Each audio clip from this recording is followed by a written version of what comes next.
What's up, everybody? Welcome to Podcast Now Plus. I'm Alex, and in this video, I want to talk about MultiVersus beta dates. We have two of them, and they wanted to split it up a little bit to confuse people just a little bit more, but no, it's actually very, very close. We get the early access on July 19th, so these are for the people that were able to get into, really, I think their words were, if you got into any of the past play sessions of this game, you're going to get invited back to play it on the 19th. So if you played any of the groups of alphas that they've had, you'll be fine, and you can still sign up right now to potentially be added for that July 19th date. So there's still time if you haven't done it, and everyone else, the open beta is July 26th. So both of them very, very close. The 19th is actually the same day as Dusk Falls and Stray on PlayStation, and then the 26th, pretty relatively dead. I'm very excited. I'm really, really excited. This game has honestly been just on an upwards trajectory. I played it very, very early on. I think I was part of the very first pre-alpha one that they did, and it was really good back then. I think, as they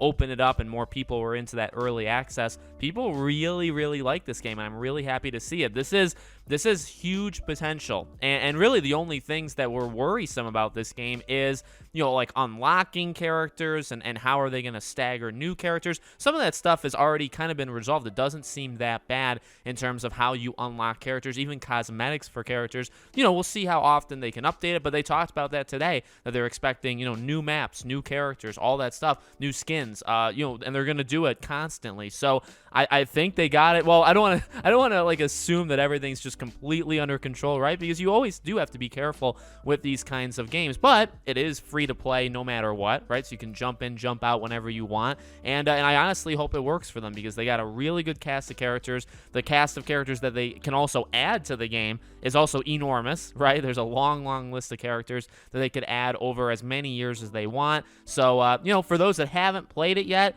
it's very good, from what I was able to play very early on, and again, more people were able to play it recently, and they really liked it, so they're obviously going to have the most people yet on July 26th. That final week of July is going to be nuts for them, and that's going to be, probably those final stress tests and just making sure the game can handle everyone. And then we know they're going to Gamescom. I imagine that's where we get the release date, and I pray to God that it's not October. I mean, if it wants to come out late August, maybe September, maybe November, any of those times is fine. Again, the kind of game that it is, this is not a game that necessarily would bump into other games, because you can kind of just jump in, play a couple rounds, and leave. So this game, I think, is relatively safe, and other games are relatively safe, but I would still prefer it to not come out in October where like 500 other games are. So let me know what you guys think in the comments. Make sure you guys are subscribed, bell icon turned on, and I'll see you all on the next one.